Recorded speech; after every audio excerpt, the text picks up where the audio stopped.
Welcome back. Now, one of the reasons that I chose Mouse for our class readings is that it straddles the line between the underground comics movement and the alternative comics movement. Now, as we talked about a little bit in the last lecture, Mouse exists in two sort of formats. The first was in an underground comic book called Funny Aminals, and that was a very early draft of it. But it exists in its current version mostly through Art Spiegelman's own comics magazine, Raw.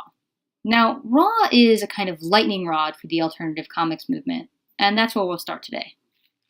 Art Spiegelman founded Raw with his wife, Françoise Mouly, in July 1980, and it ran until 1991. It was, as I mentioned, a lightning rod for the alternative comics movement, and published a lot of people who would later become important in the movement. So why did Spiegelman and Mouly feel the need to make Raw when the underground movement was publishing so many artists and doing so many interesting things? Well, in Spiegelman's own words, what seemed to me like a revolution simply deflated into a lifestyle. Underground comics were stereotyped as dealing only with sex, dope, and cheap thrills. They got stuffed back into the closet along with the bong pipes and love beads as things started to get uglier. What Spiegelman wanted more than anything was comics to be viewed as art. Comics were no longer thought to be kids' stuff. The underground movement had seen to that. But underground comics were seen as cheap thrills, as dumb jokes, as stoner stuff. He wanted comics to be seen as art, and Raw was a way to do that. It published avant-garde art comics in a lavishly produced, beautiful magazine. As I said before, it's largely about the question of intent. Comics were meant to be art. Now, as a counterpoint to Raw, R. Crumb would actually go on to found Weirdo magazine in 1981. He maintained the low art sensibility of the underground movement, as he saw this to be one of the most important parts of comics. Where Spiegelman wanted it to be art, Crumb maintained that comics should be popular, they should be outsider, they should be, in short, underground. In addition to comics, it featured outsider art, fumetti or photo comics, anti-propaganda, so propaganda but satirical propaganda, propaganda for things that you wouldn't usually use propaganda for, and what Crumb called assorted weirdness. However, interestingly, a lot of popular and important artists would submit to and appear in both Weirdo and Raw. If you're wondering about the differences between the alternative and underground movement, well, you're not alone. It's pretty fuzzy. Here's how I've come to theorize the differences between the two. So let's focus first on what alternative and underground share. Both alternative and underground comics tend to focus on self-published or creator-owned work, and tend to focus on auteur creators, so creators who both draw and write their own work. They both span a variety of genres and visual styles, so there's no one look or one genre, and tend to feature small print runs.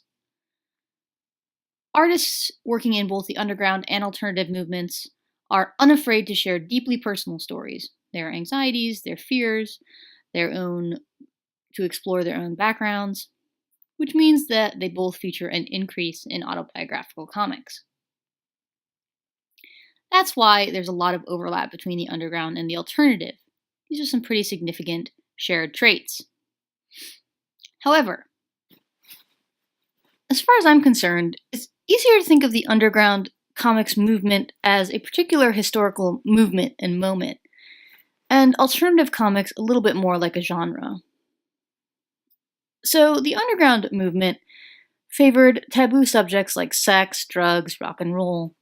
It was deeply influenced by lowbrow culture and especially outsider art, and was connected to the counterculture movements of the 1960s and 70s.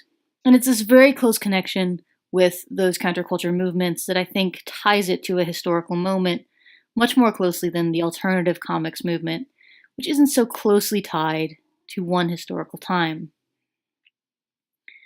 In addition, the underground movement tends towards shorter gag strip style comics that are episodic in nature.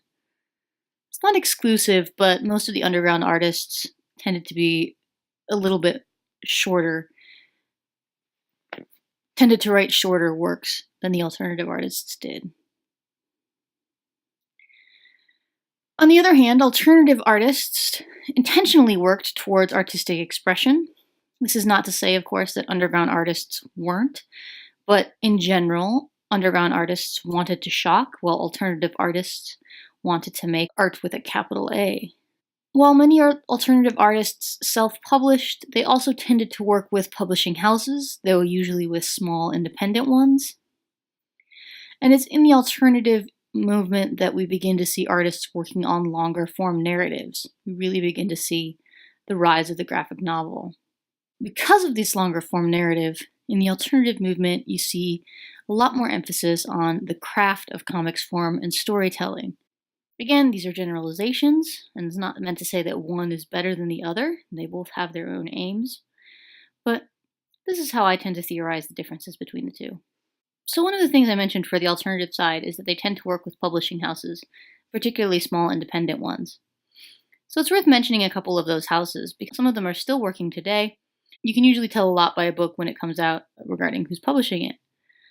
So some of the important publishers of the alternative comics movement are Fantagraphics Books, which is based in Seattle. You can actually go to the publishing house and art gallery.